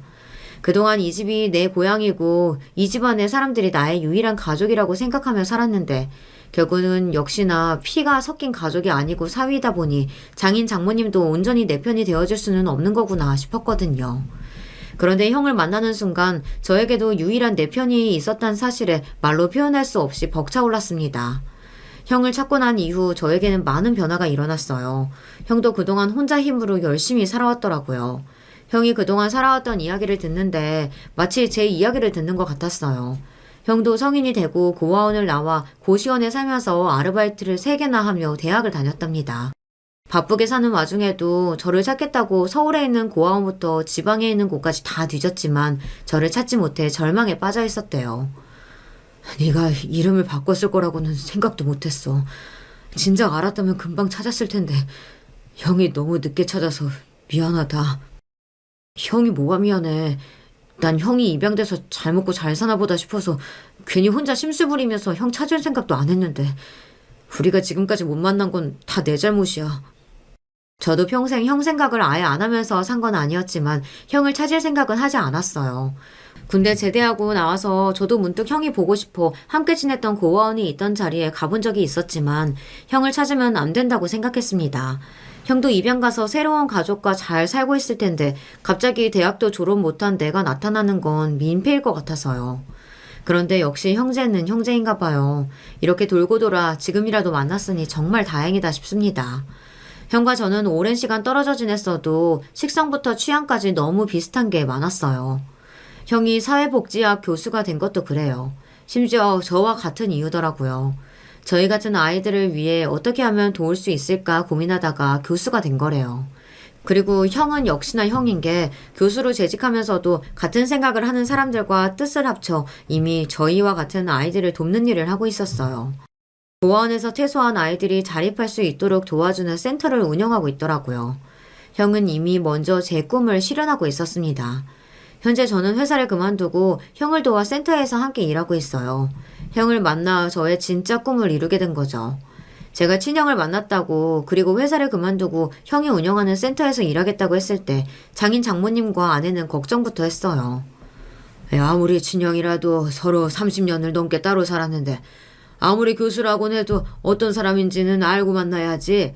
처재직도 있는 사람이 그 사람 말만 믿고 덜컥 회사부터 그만두면 돼? 장인어른은 형의 뭘 믿고 회사를 그만두냐고 하셨어요. 제가 회사를 그만두는 건 형 때문이 아니에요. 누구도 아닌 저를 믿고 더 늦기 전에 제 꿈을 실현해보려고 하는 거예요. 그때 처음으로 장인 장모님 앞에서 제 생각을 똑똑히 이야기한 것 같아요. 그전에는 머릿속에 떠오르는 말이 있어도 항상 장인 장모님 눈치를 보기 바빴는데 제 곁에 형이 있다는 것만으로도 이상하게 힘이 나고 용기가 생기는 게 뭐든 다 할 수 있을 것 같았습니다. 그 이후로 종종 형이 집에 놀러와서 식사도 함께 하고 갑니다. 처가 식구들은 형을 자주 보다 보니 어느새 가까워져 제 가족으로 인정해 주었어요. 장인 장모님과 아내 그리고 형이 함께 식탁에 앉아 밥을 먹을 때면 기분이 이상해요. 장인어른이 평소처럼 저에게 고기만 먹지 말고 채소도 좀 먹으라고 잔소리를 하면 형이 옆에서 듣다가 장인어른 몰래 제 그릇에 고기를 올려주곤 해요. 그 모습에 저는 웃음이 터지고 맙니다. 그 전에는 느낀 적이 없었는데 그 순간엔 진짜 내 가족이 다 완성된 것만 같은 기분이 듭니다. 요즘 저는 너무 행복해요. 제가 하고 싶던 일도 하면서 평생 그리웠던 형도 아무 때나 볼 수 있으니 처가에서 살면서 장인어른에게 잔소리를 좀 들어도 아내가 아이를 보느라 힘들었다고 투정을 부려도 이제 다 괜찮더라고요. 가족이란 게 원래 서로 싫은 소리도 좀 하고 그러다가 서로 힘들 때는 누구보다 힘이 되는 존재가 되기도 하며 사는 거니까요. 앞으로 저의 새로운 인생 이막 여러분께서 응원하는 댓글 많이 달아주세요. 그리고 여러분의 가정에도 항상 행복한 일만 가득하시길 바라겠습니다. 안녕하세요. 저는 30대 중반의 여성입니다. 현재 결혼은 했고 5살 된 딸아이를 키우고 있어요. 그리고 현재 대형병원 구내식당에서 일하고 있습니다. 남편은 나름 탄탄한 중견기업에서 일하고 있고 시댁 식구들은 잘 사는 편에 속해요. 그럼에도 불구하고 제가 병원 구내식당에서 일하게 된 이유는 그냥 집에 있기 심심해서인 게 제일 크겠네요. 그리고 언젠가 한 번쯤은 제가 스스로 돈을 벌어보고 싶은 이유도 있었거든요. 저는 아르바이트 같은 걸 한 번도 해본 적이 없습니다. 어떻게 보면 굉장히 축복받은 인생이죠. 아니, 어떻게 보면이 아니긴 합니다. 굉장히 부잣집에서 나고 자랐으니까 말입니다. 당신은 집안에 비해 진짜 너무 수수한 것 같아. 그래서 나 당신 집에 인사 가기 전까지 당신이 하는 말 다는 안 믿었어. 거짓말일 수도 있다고 생각했어? 응. 저희 집은 아버지가 대형병원 이사장, 어머니가 의사세요. 그리고 하나 있는 언니도 그 병원에서 의사로 일하고 있고요. 말 그대로 의사 집안이죠. 저만 빼고요. 그래서 어렸을 때는 스트레스를 많이 받았었습니다. 저는 공부도 그다지 잘하지 못하고 잘난 부분이 없는데 부모님과 언니는 너무 잘났으니까요. 그런데 어느 날 아버지가 그러시더군요. 꼭 많이 배우고 좋은 직장을 가져야만 가치가 있는 사람이 아니다. 네가 누군가에게 좋은 사람이고 필요한 사람이고 있어야 하는 사람이면 충분히 가치가 있는 사람인 거야. 100명의 의사보다 한 명의 그냥 평범한 사람이 누군가에겐 더 필요할 수도 있으니까. 저희 가족은 제가 공부를 못한다고 좋은 직장에 취직하지 못한다고 구박하거나 무시하거나 하지 않았습니다. 그것 또한 제 복이죠. 어떻게 보면 제가 타고난 복 중에 가장 큰 복이 아닐까 싶기도 하고요. 하지만 그래도 주변에 집안 이야기는 잘 하지 않았어요. 여러 가지 이유가 있었지만 그중 가장 큰 이유는 근데 너는 왜 그래? 하는 시선과 질문들 때문이었습니다. 그런 대단한 집의 자식으로 태어나 학벌도 직업도 그 외에 다른 모든 것들에서 볼거리라고는 없는 저에 대해 사람들은 늘 궁금해했었거든요. 오죽하면 입양아가 아니냐는 소문까지 돌 정도였어요. 그 때문에 엄마가 굉장히 화를 내셨던 적도 있었습니다. 사람들이 너무 천박해. 어떻게 그런 생각을 할 수가 있어? 그리고 생각하더라도 그걸 어떻게 남들에게 말하고 다닐 수 있냐고! 저와 언니가 뜯어말리지 않았으면 엄마는 그 소문을 퍼뜨리고 다니는 사람들을 다 잡아다가 가만두지 않을 것처럼 굴었어요. 이만큼 저는 우리 가족과는 전혀 닮지 않은 둘째 딸입니다. 아무리 제가 성격이 좋고 무심한 성격이라 하더라도 이 정도면 신경이 쓰일 수밖에 없겠죠. 그래서 정말 가깝거나 편한 사람들 아니면 저희 집안 이야기는 하지 않는 편이었어요. 그래서 남편과 연애할 때도 말하지 않았습니다. 나중에 결혼 이야기를 서로 나누게 됐을 때쯤에 이야기했어요. 남편은 처음에는 물론 믿지 않는 듯 보였지만 저희 집에 인사를 가고 하면서 제 이야기가 진짜라는 걸 알게 되었죠. 그도 정말 적잖이 놀랐어요. 제가 외형이나 하고 다니는 걸 보면 절대 그런 집안의 자식이라고는 보이지 않긴 하거든요. 내가 당신을 무시해서 못 믿은 게 아니라 아니야, 나 같아도 못 믿었을 거야. 그렇게 진지하게 사과할 필요 없어. 하고 웃어넘겼던 기억이 있네요. 아무튼 제 배경은 대충 이렇습니다. 시댁 어르신들도 처음에는 믿지 않으셨는데 제가 결혼 전에 시어머니를 몇 번 뵌 적이 있었거든요. 그래서 아마 더 놀라셨을 거예요.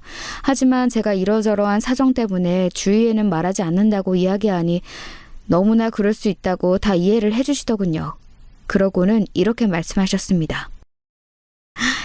그럼 나도 주위에는 말 안 하고 다녀야겠다. 아니 뭐 꼭 그러실 필요까지는 없는데. 아니다. 네가 하는 말 들어보니 쓸데없이 말만 나오는 게 얼마나 힘든 일이었을지 짐작이 되는구나. 나야 뭐 어차피 네가 그런 집안이든 아니든 너랑 우리의 결혼식을 생각이었으니 어떤 집안이든 상관없어. 시어머니는 저를 참 좋아하셨거든요. 결혼 전에 몇 번이나 만난 적이 있다고 이야기했잖아요. 그게 다 제가 찾아가서 만난 거긴 했습니다. 같이 밥을 먹거나 쇼핑을 한 적도 있어요. 그럴 때마다 시어머니는 요즘 너 같은 아이가 어딨냐며 꼭 우리 아이랑 결혼했으면 좋겠다고 말씀하시곤 했으니까요. 그렇게 저희 집안 이야기는 비밀 아닌 비밀이 되었습니다. 웃기죠? 하지만 모두들 저를 배려해주느라 그런 거라 생각할 때마다 기분이 좋아지긴 했어요. 나도 진짜 아무한테도 말 안 하잖아. 왜? 누구한테 말하고 싶은데? 마누라 집이 어마어마하게 부자라고 하면 사람들이 다 부러워할 거 아니야. 이야기하고 싶으면 이야기해도 돼. 제 말에 남편은 잠시 고민하는 듯 갸웃하더니 웃으며 말하더군요. 아니야, 안 하는 게 좋을 것 같아. 왜? 입대는 사람이 한둘이겠어. 장가 잘 가서 호강하겠네. 그러면 회사는 왜 다니냐? 그런 소리 듣는 거 별로 기분 안 좋을 것 같아. 내 일상이 흔들리는 것도 싫고. 그 부모님의 그 자식이라고 남편도 정말 바른 사람이었습니다. 이런 남편에게는 형이 하나 있었는데 그니까 저한테는 아주버님이죠. 아주버님은 좀 다른 성격이긴 하셨어요. 제가 결혼할 때쯤 외국에서 회사에 다니고 계셨기에 상견례다 결혼식이다 다 참석을 못 하셨거든요. 그리고 한 2년 전쯤 한국지사로 발령이 나서 들어오셨습니다. 형은 정이라고는 없고 차갑고 그래서 어머니 아버지가 별로 안 좋아하셔. 외국에 그렇게 오래 있으면서 일 관련 아닌 걸로는 한국에 한 번도 들어온 적도 없고 1년에 안부 전화 한 통 할까 말까 하니까. 그런 부모님 밑에서 그런 자식이 태어난 것이 신기하다는 생각이 잠시 들었지만 저도 그런 말을 많이 듣고 자란 사람이었잖아요. 그래서 그런 생각은 하지 않기로 했습니다. 하지만 2년 전쯤 처음 만난 아주버님은 상상 이상이긴 하셨어요. 뭐? 결혼을 했다고? 네, 저희 둘이 교회에서 조용히 했어요. 그걸 이제 말하는 거냐? 제가 저랑 같이 살 사람 만나서 결혼하는 건데 굳이 사방팔방 알려야 할 이유가 없다고 생각했어요. 그리고 이야기한다고 미국으로 오실 수 있는 것도 아니고. 아니 세상에, 결혼했는데 부모님에게 이야기 한 번 없이 하다뇨. 아무리 무뚝뚝하고 부모와 사이가 막 좋지는 않더라도 이건 그 정도로 벗어난 거 아닌가요? 제가 멍한 얼굴로 그 이야기를 듣고 있자 아주버님은 그제야 제가 보인 듯 꾸벅하고 인사를 하더군요. 처음 본 재수씨에게 인사도 그 정도가 딱 다였습니다. 재수씨죠? 이런 질문조차 없었어요. 그래도 며느리인데 얼굴을 한번 봐야 하지 않겠냐고 몇 번이나 설득한 끝에 다 같이 얼굴을 처음 봤습니다. 안녕하세요. 처음 뵙겠습니다. 이정은이라고 합니다. 지금은 병원에서 일하고 있어요. 솔직히 말해서 좀 놀라긴 했습니다. 아주버님의 말이나 행동을 보고서는 형님 되는 사람도 정말 성격이 장난 아닐 거로 생각했는데 생각보다 깍듯하게 인사를 하더군요. 그리고 의사라는 것도 현재 일하고 있는 병원이 저희 아버지 병원이라는 것도 그때 들었고 말이죠. 시부모님도 완전 이상한 사람이면 어쩌나 걱정을 많이 하셨었는데 생각보다 멀쩡한, 아니 생각했던 것보다 훨씬 좋은 사람이 나타나니 기분이 좀 풀리신 듯 보였어요. 그렇게 첫 식사 자리는 화기애애하게 끝났습니다. 저렇게 정없고 무뚝뚝한 애랑 같이 산다고 네가 마음고생이 많겠구나. 저한테는 또 잘해요. 그러면 다행이긴 한데 제가 잘해봤자 하고 혀를 끌끌 차졌던 게 기억이 납니다. 그 이후로도 형님은 꽤 자주 뵈었어요. 엄청나게 자주는 아니지만 시댁에 행사가 있거나 가족들이 모이는 날이 있으면 아주버님을 끌고 나오거나 그게 되지 않으면 본인 혼자라도 왔으니 말입니다. 처음에는 저도 그런 형님과 잘 지내보려고 했어요. 아니, 잘 지낼 수 있다고 생각했습니다. 하지만 아니었어요. 그녀의 좋은 모습은 시부모님과 남편에게 한정된 모습이었습니다. 동서는 무슨 일해? 저요? 저는 그냥 집에서 살림만 해요. 처음 그 이야기를 했던 날 형님의 표정이 아직도 잊혀지지 않네요. 그 경악하던 표정 말입니다. 요즘도 집에서 살림만 하고 사는 사람이 있어? 서방님 직업도 막 엄청 좋은 건 아니던데 둘이 벌어야 하지 않아? 저희가 씀씀이가 크지 않아서 그 정도면 충분해요. 아휴, 그래도... 하면서 누가 봐도 저를 무시하는 듯한 눈빛으로 저를 훑어봤어요. 그리고 그 이후로 저를 무시했습니다. 일부러 그러는 건지 아닌 건지는 모르겠지만 모든 말과 행동에 저를 무시하는 뉘앙스가 깔려 있었어요. 동서는 잘 모르려나? 이런 말은 밥 먹듯이 했고 말이죠. 저 들으라는 듯 그런 말을 할 때도 있었어요. 요즘 집에서 남편이 벌어다주는 돈만으로 생활하는 여자들 잘 없잖아요. 분명 저 들으라고 하는 말이었습니다. 그렇게 말하고서는 저를 한번 슬쩍 봤거든요. 근데 또 다른 사람들에게는 그런 티를 내지 않는 편이어서 이런 말을 어디에다가 하기도 그랬어요. 그래서 한 번은 언니에게 상담했던 적도 있습니다. 그런 애들이 제일 못된 애들이야. 진짜 완전 재수없다. 우리 병원 의사라고? 한번 알아봐야지. 됐어. 형님은 내가 어느 집안 딸인지도 몰라. 확 말해버려. 네가 다니는 그 병원 우리 아빠 거다. 그러면 또 부모 믿고 팽팽 노냐고 할 텐데 그 소리는 더 듣기 싫어. 아니, 그냥 너한테 찍소리도 못하게 되지 않을까? 그런가? 확 말해버려? 언니랑 그렇게 이야기를 나누긴 했지만 말을 하지는 않았어요. 뭐 일부러 안 했다기보다는 그냥 내가 네가 다니는 병원 이사장 딸이다 라고 말하는 것 자체가 좀 없어 보이잖아요. 그렇게 얼마간의 시간이 지났습니다. 그동안은 뭐 자주 마주칠 일이 없어서 대화할 시간이 없긴 했어요. 그러다 시어머니의 생신이 찾아왔습니다. 어머니, 이거 선물. 아이고, 이렇게 같이 모여서 밥 먹어주는 것만으로도 노인네한테는 선물인데 다들 정말 고맙다, 고마워. 제가 시어머니에게 건넨 종이 가방을 형님이 정말 빤히 쳐다보더군요. 그게 명품 종이 가방이었거든요. 시어머니 생신 때 한 번도 크게 생신 선물을 챙겨드린 일이 없었는데 이번에는 칠순이기도 하셔서 큰맘 먹고 준비한 명품 가방이었습니다. 저는 현금으로... 형님이 그렇게 말하며 봉투를 건네더군요. 딱 봐도 두툼해 보이긴 했습니다. 아유, 현금 좋지. 며느리들 잘 본 덕분에 내가 호강하네, 호강해. 그러게, 당신 좋겠네. 정말 그야말로 화기애애한 식사 자리였어요. 모두 웃고 떠들었습니다. 단 한 사람, 형님만 제외하면 말이죠. 어디 좋지 않은 일이 있거나 몸이 안 좋은 거로 생각했습니다. 내내 표정이 좋지 않았으니까요. 그런데 기분이 좋지 않았던 뜻밖의 이유가 있었더라고요. 제가 화장실을 가기 위해 식사를 하던 방에서 나올 때였어요. 형님이 따라 나오더군요. 그래서 저는 형님도 화장실을 가려나 보다 하고 그냥 돌아서는데 저를 잡아 세웠습니다. 동서, 나랑 이야기 좀 해. 그러고는 식당 밖으로 나가더군요. 그래서 따라 나갔어요. 갑자기 왜 저러나 뭐가 또 마음에 안 드나 싶어 갸웃했지만 오늘 저는 진짜 아무것도 그녀의 신경에 거슬릴 만한 말과 행동을 한 적이 없거든요. 그래서 별일 아니겠거니 생각하며 따라 나갔습니다. 정말 별일 아니긴 했지만 어이가 없는 일이긴 했어요. 지금 다시 생각해도 어이가 없네요. 그런 생신 선물을 할 거면 미리 나랑 상의를 해야 하는 거 아니야? 네? 팔짱을 끼고 따지도 묻는 형님에게 제가 되물었습니다. 그걸 제가 왜 형님이랑 상의해요? 그래야 내가 금액을 대충 맞추지. 생신 선물을 금액을 맞춰서 해야 하는 거예요? 그러는 형님도 어머님께 현금 얼마나 하시는지 저한테 이야기 안 하셨잖아요? 제 말에 형님은 기가 찬다는 듯 헛웃음을 짓더니 말을 이었습니다. 일부러 이러는 거지? 제가요? 뭐가요? 나 엿먹으라고 일부러 이러는 거 아니냐고. 어떻게 하면 생각이 그리로 튀는지 정말 궁금하더군요. 제가 정말 어이없다는 얼굴로 형님을 바라보고 있자 그러는 자신이 더 어이가 없다는 듯 인상을 쓰며 말을 이어갔습니다. 그래봐야 우리 그이가 큰아들이야. 그러니까 발악 작작해.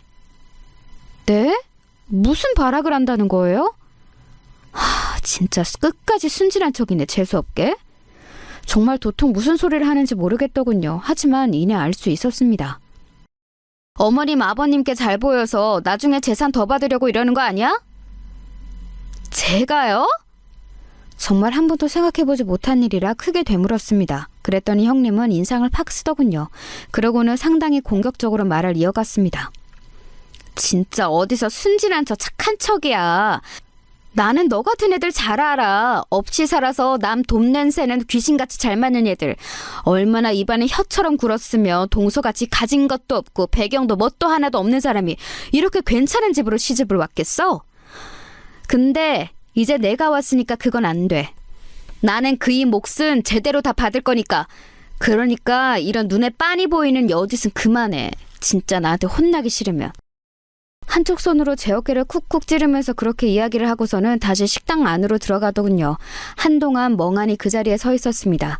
방금 내가 들은 이야기가 뭐지? 하는 생각에 멍하더라고요. 아, 그래서 본색을 숨기고 잘하는 척했던 거구나. 그제야 왜 저딴 성과를 가지고 있으면서 시댁 식구들에게는 웃으면서 성격에 안 맞는 행동을 하고 있었는지 모두 이해가 되었습니다. 바로 시댁 어르신들의 재산 때문이었던 겁니다. 저희 친정만큼 어마어마한 재산을 가지고 계신 건 아니지만 시댁에는 그래도 재산이 꽤 있는 편이었어요. 그러니까 큰아들 해외 유학이나 뭐다 다 부담 없이 지원해줄 수 있었던 거기도 할 거고요. 대기업 임원으로 정년을 마치신 시아버지는 아마 퇴직금만 해도 집 한 채 살 만큼은 거뜬히 받으셨을 겁니다. 지금 사시는 집도 굉장히 좋은 집이고 딱 봐도 어느 정도 사는 집 같은 느낌을 주긴 하는 집이긴 해요. 우리 부모님 이야기 들으면 기절하겠네. 기절하겠어. 제 집안을 모르긴 하는가 보다 생각했어요. 알면 저런 이야기를 할 수 있을 리가 없으니까 말입니다. 화가 난다기보다 그 검은 속내가 괘씸하고 제대로 알지도 못하면서 혼자 방방 뛰면서 난리를 치는 형님이 웃겼어요. 그래서 그날 집으로 가는 길에 오늘 있었던 일에 대해서 남편에게 말했습니다. 형님에 관해 이야기한 건 처음 있는 일이었어요. 진짜? 형수님이 그랬다고? 그럼 내가 그런 거짓말을 뭐하러 해? 아니, 당신이 거짓말을 했다는 건 아닌데 그렇게 생각하고 또 그런 말 할 수 있다는 게 너무 신기해서 나도 모르게. 남편도 정말 충격받은 듯 보였어요. 겉으로 보이는 모습에서는 그런 기운을 전혀 느낄 수 없었을 테니 어찌 보면 당연히 놀랄 수밖에 없긴 했겠죠. 그렇게 생각하고 말하는 사람이 있긴 하더라고. 제가 아까 받은 충격에 중얼거리듯 넋을 놓고 말했습니다. 어머니한테는 말하지 않는 게 좋겠지? 당연하지. 그런 이야기는 절대 하지 마. 그냥 우리끼리 이렇게 뒤에서 욕하고 말자. 남편은 그 뒤로 형님과 함께 만날 자리가 있으면 형님을 자세히 관찰하는 듯 하더군요. 그러고는 몰랐는데 어딘가 쎄한 구석이 있긴 하다며 제 편을 들어줬습니다.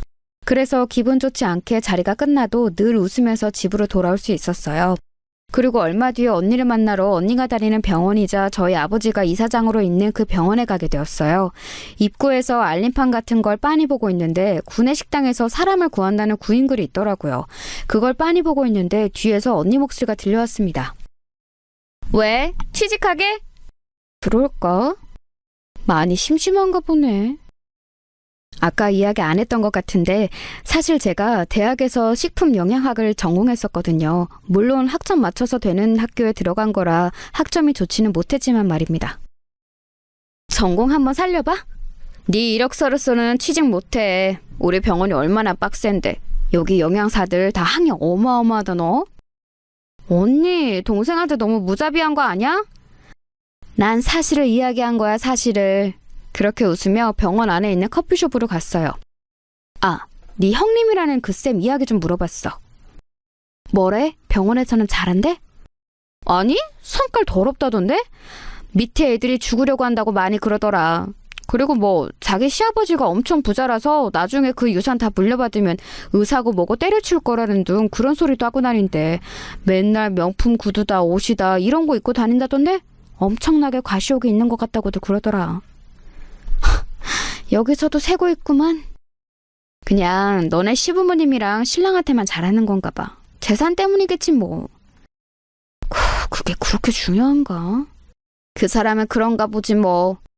그렇게 이야기하며 커피를 쪼르륵 먹고 있는데 언니가 갑자기 놀란 듯 눈을 동그랗게 뜨며 어딘가를 손가락질하더군요.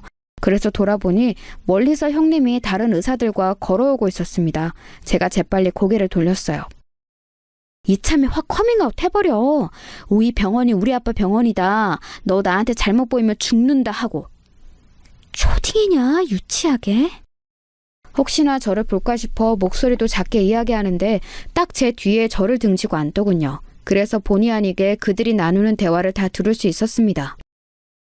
우리 시아버지가 그 기업 임원으로 계시다가 정년퇴직하신 거잖아. 와, 진짜요? 그 회사 임원들 월급이랑 인센티브 이런 거 장난 아니라던데 재산이 진짜 엄청나시겠어요. 나 처음에 시댁 집에 갔던 날 엄청나게 놀랐어. 집이 너무 좋아서. 와, 부럽다 진짜. 나도 물려받을 재산 많은 시부모님 있었으면 좋겠다. 처음에는 그이가 바보같이 동생한테 다 뺏길 짓만 하고 있길래 내가 정신교육을 얼마나 시켰는지 몰라. 그이 동생은 진짜 별 볼 일 없거든? 그래서 시부모님들한테 엄청나게 잘해. 나중에 한 푼이라도 더 받겠다 이거지. 근데 남편은 그런 거에 관심 없다는 듯 이래도 흥 저래도 흥이니까 내가 나서서 잘하는 수밖에. 그래도 큰아들은 먼저 챙기지 않을까요? 당연히 그래야지. 근데 동서라는 얘도 진짜 엄청 여우라서 신경이 좀 쓰여. 어떻게 여운데요? 착한 척이라는 척은 다 하고 해실해실 웃으면서 얼마나 시어머니한테 들러붙는지. 어차피 지도 다 돈 때문이면서 그런 거에 관심 없는 척하고 말이야. 진짜 재수없어.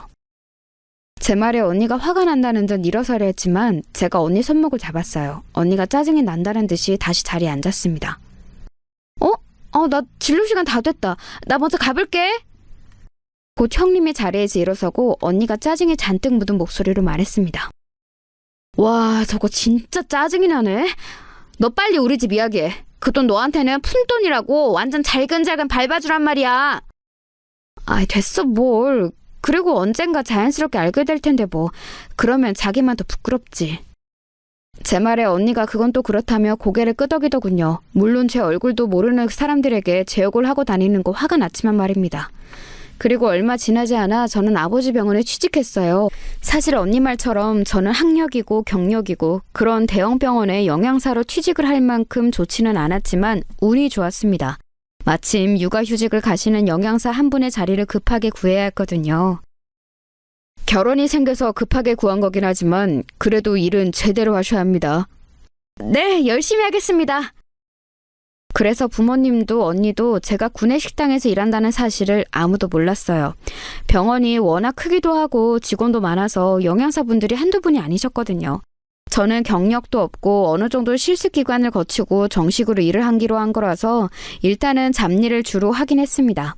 다른 영양사분들 일을 배우는 거나 아니면 일손이 부족하면 음식을 하고 배급하는 일들을 주로 했어요. 일하기 편하게 식당에서 일하시는 아주버님 분들이랑 같이 앞치마를 두르고 있으면 저도 그분들과 같은 일을 하는 사람처럼 보이긴 했습니다. 하지만 일하는데 그게 문제는 아니잖아요? 구내식당에서 아버지와 언니와 처음 마주쳤을 때 두 사람의 그 경악스러운 표정을 아직도 잊을 수가 없네요. 정말 웃겼는데 말입니다. 너 여기서 뭐하냐? 아가, 집에 힘든 일 있니? 아빠가 도와줘? 아버지는 아직도 저를 아가라고 부르셨거든요. 언니랑 저랑 나이 차이가 8살 정도 나는 늦둥이라 아직도 제가 아기처럼 보인다고 말씀하셨던 적이 있습니다.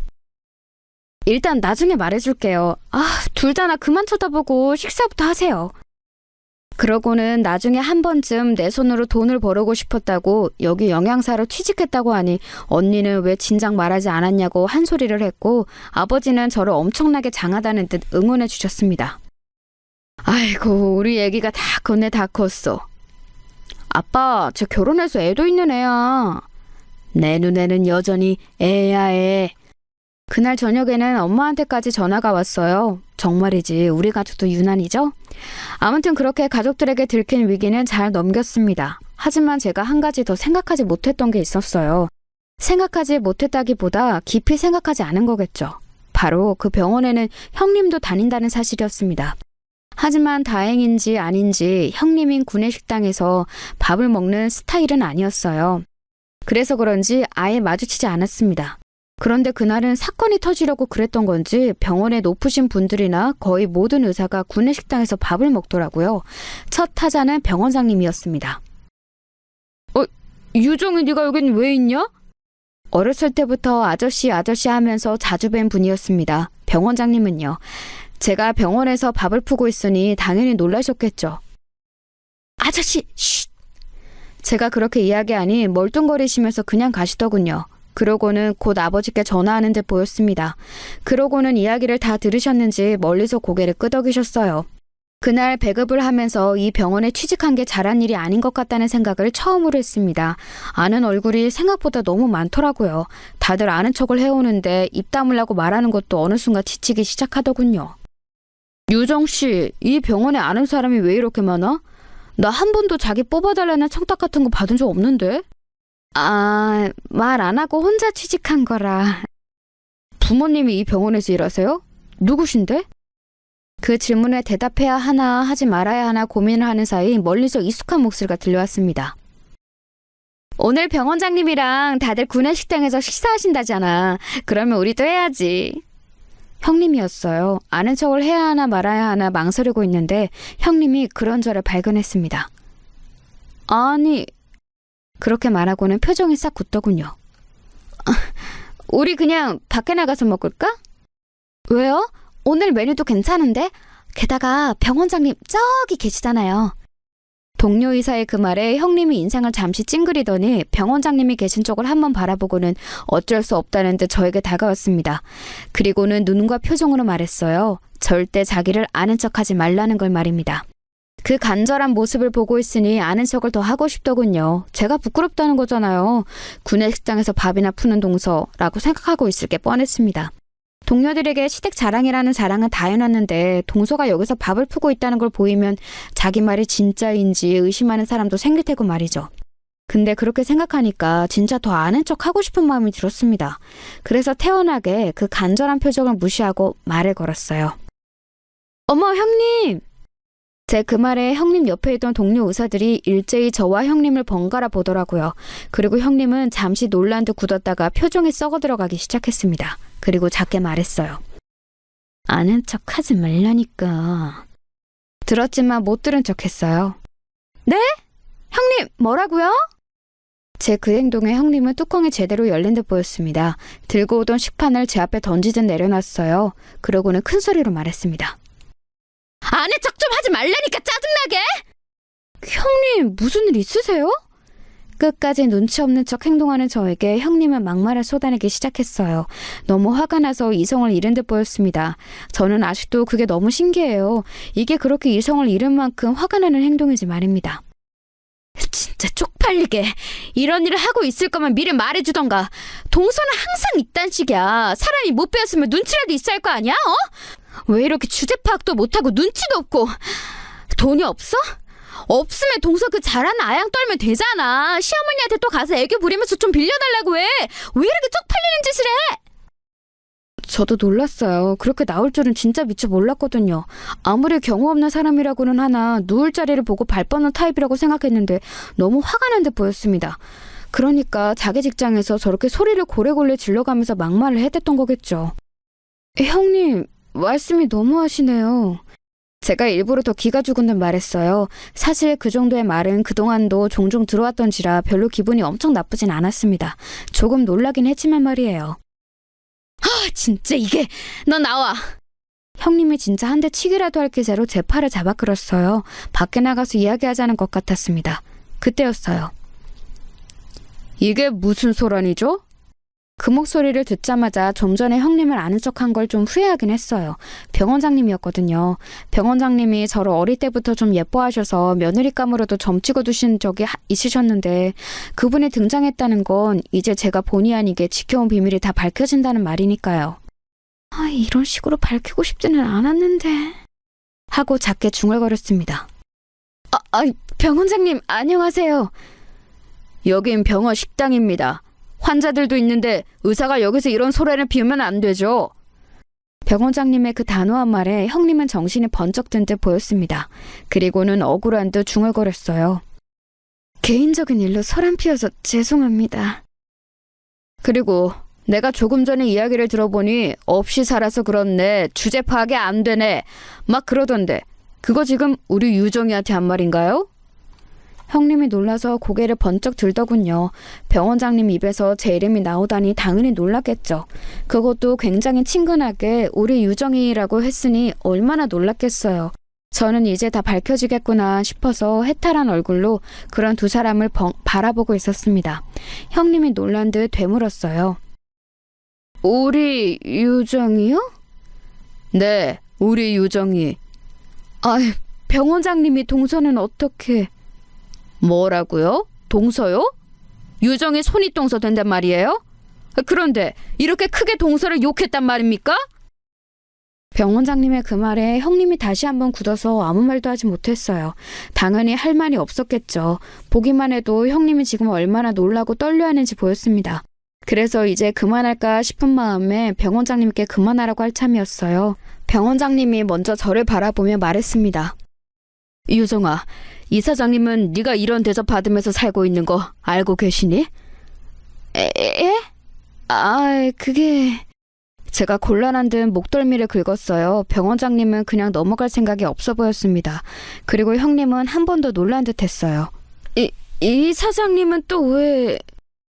유정이가 이 병원 이사장님 딸이라는 걸 몰라요? 동서라면서?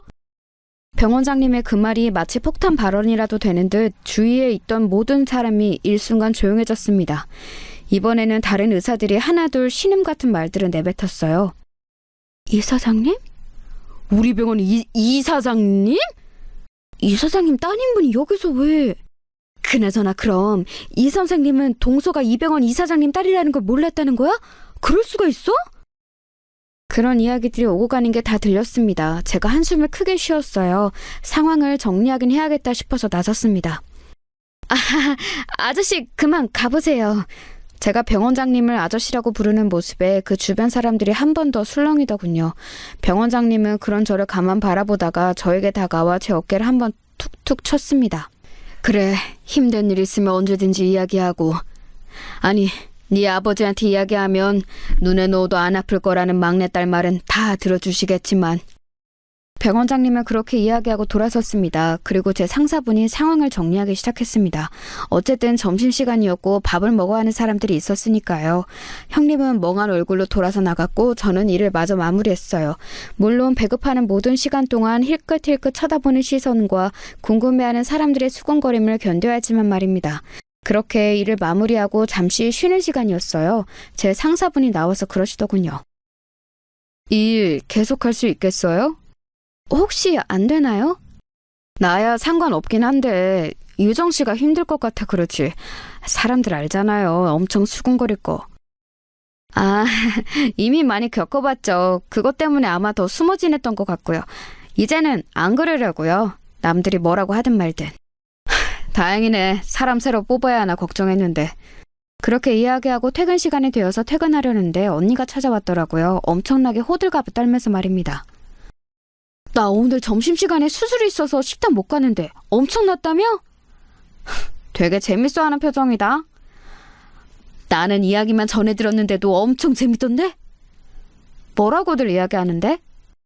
수술 나오자마자 간호사들이 구내식당에서 일하시는 분 동생분 맞냐고 한 100번은 물어봐서 내가 맞는데 무슨 일이냐고 물었더니 네 형님이 거기서 너 누군지 모르고 쪽팔린다고 난리를 치다가 병원장님한테 혼났다고 그러던데? 소문이 되게 정확하긴 하네. 진짜야? 뭔데? 어떻게 된 건데? 너무 흥미진진하는 얼굴로 물어봐서 말해주지 말까 하는 심술도 좀 났지만 다른 사람들 입을 통해서 듣는 것보다 저에게 듣는 게 더 정확할 테니 그냥 다 말해줬어요. 언니의 표정은 시시각각 변했습니다. 화나는 얼굴이었다가 통쾌한 얼굴이었다가 하면서 말입니다. 와, 네 형님 지금쯤이면 덜덜 떨고 있겠네. 그렇겠지. 그리고 이게 무슨 쪽이냐? 동서 좀 없어 보인다고 쪽팔린다고 무시는 다 하다가 자기가 다니는 병원 주인 딸이라니. 한참을 그렇게 중얼거리는 언니를 두고 저는 집으로 향했어요. 바로 전화가 올 줄 알았더니 조용하네. 형님에게 바로 전화가 올 줄 알았거든요. 그런데 조용했습니다. 생각보다 겁을 많이 먹었나 보더라고요. 생각해보니 그럴만하긴 하거든요. 저희 집 배경을 구체적으로 설명은 안 드렸죠? 구체적으로 설명해 드릴게요. 저희 집은 정말 할아버지의 할아버지 때부터 부자인 집이었고 할아버지의 할아버지의 때부터 의사 집안이었어요. 어떻게 보면 대한민국에서 가장 명망이 있는 집안이라고 해도 과언이 아니었어요. 정재계에서도 이 병원의 덕을 본 사람들이 참 많았습니다. 그만큼 규모가 큰 병원이기도 했지만 실력 있는 의사들을 아버지가 영입을 잘해오신 덕에 병원 자체가 신뢰도가 높기도 했고요. 그래서 이곳의 의사들은 이 병원에서 일하는 게 큰 자랑이기도 했습니다. 그만큼 경쟁률이 높아서 제가 처음 형님이 저희 병원에서 일한다고 해서 능력은 있는 사람이구나 했거든요. 아버지 댁에 들어서면서부터는 사회활동들도 많이 해서 존경도 많이 받았어요. 그런 대단한 집의 막내딸이었습니다. 제가 말이죠. 평소에는 그런 자각이 별로 없었는데 오늘 이런 일을 겪고 나니 한 번 더 장악하게 되긴 하더라고요. 그리고 집으로 돌아가서는 엄마와 아버지에게 돌아가면서 전화를 받았어요. 엄마는 어디서 어떻게 이야기를 전달받았는지 제가 엄청나게 구박받으면서 시집살이를 하는 줄 알더라고요. 그래서 동서만 그러는 거라고 이야기했어요. 시댁 어르신들이랑 그 이는 나한테 잘한다니까 그러네. 엄마는 그 소리 듣고 눈물이 다 나더라. 우리 딸 어디 가서 그런 대접 받을 일 아닌데. 혹시 무슨 일 있으면 꼭 엄마한테 이야기해야 해. 혼자 속 끓이지 말고. 엄마가 진짜 언제 어디든지 갈 테니까. 아버지는 더 했습니다. 당장이라도 이혼시킬 태세로 나오시길래 제가 얼마나 말렸는지 몰라요. 그렇게 한바탕 전쟁 같은 후폭풍이 지나갔어요. 그러는 동안에도 형님에게선 한 번도 연락이 오지 않았습니다. 그러고 형님을 다시 본 건 병원에서였어요. 우연히 마주쳤는데 소스라치며 도망을 가더군요. 제가 자기를 못 본 줄 아는 것 같았습니다. 다 봤는데 말이죠. 그리고 그날 저녁 퇴근을 하고 얼굴을 한번 보자는 연락이 왔어요. 약속한 커피숍으로 갔더니 형님이 어딘가 착잡하고 잔뜩 기가 죽은 얼굴로 앉아있더군요. 제가 들어서자 놀란 얼굴로 자리에서 벌떡 일어나더라고요. 그런 모습은 처음 봤습니다. 동서 왔어. 목소리도 잔뜩 기가 죽어 있었어요. 무슨 일로 보자고 하셨어요? 사과하려고. 그러기엔 너무 늦게 연락하신 거 아니에요? 나도 너무 놀라서 생각을 정리할 시간이 좀 필요했어. 대꾸 없이 가만 바라봤습니다. 그랬더니 자기 변명을 줄줄 말하기 시작하더군요. 안 믿을 수도 있겠지만 그동안 반성 많이 했어. 내가 어린 시절부터 성격이 좀 욱하는 경향이 있었어서 늘 고쳐야 한다고 생각하는데 그게 잘 안 되네. 그러지 말아야 했는데. 그리고 그때 일뿐만이 아니라 그전에 동서에게 했던 말과 행동도 다 사과할게. 나는 뒤늦게 굴러온 돌인데 나보다 못한 것 같은 동서가 시어머니랑 시아버지랑 더 친하고 사랑받는 것 같아서 그게 질투났거든. 그래도 제가 무슨 잘못이 있다고 저한테 그러셨어요. 무슨 이유를 대시던 그냥 형님이 많이 잘못하신 거예요. 당연하지. 정말 미안해. 뭐 제가 이런 일로 남편이랑 갈라설 것도 아니고 이런 일로 남편이 자기 형이나 안 보고 살 것도 아니고 어차피 가족으로 하는 한 계속 얼굴을 보고 살아야 할 사람이었기 때문에 그 이상 뭔가를 더 할 수도 없었습니다. 사실 그럴 마음이 없기도 했고 말입니다. 그리고 동서, 한 가지 부탁할 게 있는데 너무 염치 없지만 형님은 굉장히 곤란한 얼굴로 말을 이어가기 시작했어요. 그 일이 있고 병원 사람들이 다 나를 너무 안 좋게 보고 안 좋게 이야기해. 물론 그건 내가 잘못한 일이 있으니까 참을 수 있고 견뎌하는 게 맞기는 하는데 이번 인사이동에 지방으로 발령이 난다는 이야기가 있어서 저는 형님에 대해서 어떻게 해달라고 요청드린 일이 아무것도 없는데요? 제 말에 형님은 고개를 끄덕이더군요. 그러면 위에서 알아서 눈치를 보는 거겠지. 동서가 이사장님 딸이고 내가 그런 동서를 그렇게 했으니까 잘 보이려고 알아서. 형님이 무슨 이야기를 하는지는 대충 알겠더군요. 그리고 그럴 수 있다고도 생각했습니다. 마음 같아서는 병원 일은 제가 관여할 일이 아니라고 딱 잘라 말하고 싶었지만 또 그럴 수 없어서 한번 물어보겠다 하고 그 자리를 떴어요. 그리고 집으로 돌아와서 언니에게 전화했습니다. 걔가 그래? 네가 자기 지방으로 자천 보낸다고? 아니, 그건 아니고 알아서들 아빠 눈치를 보는 것 같다고 하던데. 눈치를 보는 게 맞겠지. 무려 이사장 딸을 그렇게 건드렸는데. 근데 이건 우리가 어떻게 할 수 있는 문제는 아니야. 아버지가 나서서 눈치 보지 마십시오 할 문제도 아니고. 그냥 밑에서 그러면 그렇게 처리할 수밖에 없는 일이지. 그건 그렇더라고요. 아버지가 지시를 내린 일도 아닌데 밑에서 알아서 눈치 보고 하는 일을 아버지가 나서서 눈치 보지 말라 할 수도 없는 노릇이잖아요. 그래서 그냥 그대로 형님에게 전했어요. 저희 아버지가 관여한 일도 아니고 이제 와서 관여할 일도 아니라고 말이죠. 그랬더니 형님은 우는 소리로 저에게 부탁을 하나 더 하더라고요. 그럼 병원 식당에 자기가 찾아갈 테니까 사이좋은 척 해줄 수 있겠냐고요. 그러면 병원에 화해했다는 소문이 돌아서 눈치를 안 보지 않겠냐고. 그래서 뭐 그 정도는 해주겠다고 했습니다. 그랬더니 고맙다는 소리를 한 100번은 하고는 끊더라고요. 그리고 바로 다음날 찾아왔습니다. 어머 동서, 오늘은 힘든 일은 없고? 아, 네. 그래, 동서가 해줘서 그런지 밥이 더 맛있어 보이네. 다음 주에 아버님 생신 전에 한번 만나서 선물 어떻게 할지 이야기도 좀 하고. 엄청나게 가식적인 그 말투와 표정에 제가 차마 상냥하게 대답할 수 없어 그냥 억지로 웃으며 고개를 끄덕였습니다. 그날 저녁에 고마웠다고 문자가 왔어요. 그리고 다행인지 아닌지 형님의 지방 자청권은 없던 일이 된 모양이더라고요. 그리고 주기적으로 저에게 찾아와 아는 척 친한 척을 해댔습니다. 자기 동서가 엄청난 사람이다, 이 병원 이사장 딸이다라는 자랑을 사방에 하던 말입니다. 한순간에 손바닥 뒤집듯 변한 형님의 태도가 정말 기가 막혔지만 한편으로는 웃기기도 했어요. 사람이 어떻게 저렇게까지 속이 빤히 보이나 싶어서 말입니다. 그 이후로 형님은 정말 제 말이라면 죽는 신용도 할 만큼 저에게 잘하긴 했습니다. 뭐 너무나도 빤히 보이는 이유로 그러는 거라 저는 전혀 호감이 가지 않았지만 말이죠. 자꾸 밖에서도 자주 보자는 둥, 친하게 지내자는 둥 하면서 둘러붙는 통에 저는 형님과 그럴 생각이 없다고 한 번은 잘라 말한 적도 있어요. 그럼에도 불구하고 그녀는 포기하지 않았지만 말입니다. 너희 형님도 진짜 엄청난 사람이다. 그러게나 말이야. 언니나 저나 다 혀를 내둘렀어요. 저는 제 전임자분이 금방 육아휴직을 마치고 오셔서 다시 무직이 되었습니다. 뭐 살림하는 전업주부도 굉장히 의미 있는 일이긴 하죠. 가족의 안녕을 책임지는 자리이니까요. 하지만 한번 일을 시작해보니 재밌긴 하더라고요. 그래서 최근에는 다시 공부를 시작했어요. 언니가 한 번도 보지 못했던 모습이라고 놀리긴 하지만 말입니다. 제 이야기는 여기서 마무리할 것 같네요. 형님과는 그냥 그렇게 지내고 있어요. 저는 밀어내고 그녀는 저에게 계속 달라붙으면서 말입니다. 물론 저는 그녀가 원하는 대로 해줄 생각이 없지만요. 뒤에서는 또 제 이야기를 어떻게 하고 다닐지 알 수 없잖아요. 그리고 달라질 사람도 아니고. 남편에게 이야기했더니 너무 드라마 같은 이야기라며 사연을 한번 보내보라고 하더군요. 그래서 이렇게 사연을 보내게 되었습니다. 정말 이 이야기가 재미있는 이야기인지는 잘 모르겠지만 들으시는 분들이 재밌게 잘 들어주셨으면 좋겠네요. 아, 그리고 이 일을 겪으면서 한 가지 달라진 점이 있다면 저는 이제 다른 곳에 가서도 딱히 제 배경을 숨기지는 않아요. 무시당하기 싫어서라기보다는 자기보다 못하다는 생각이 되면 자기 아래로 깔아보는 사람들의 그 민낯을 보는 게 힘들어서 말입니다. 이제 진짜 제 이야기는 여기서 마무리할 것 같습니다.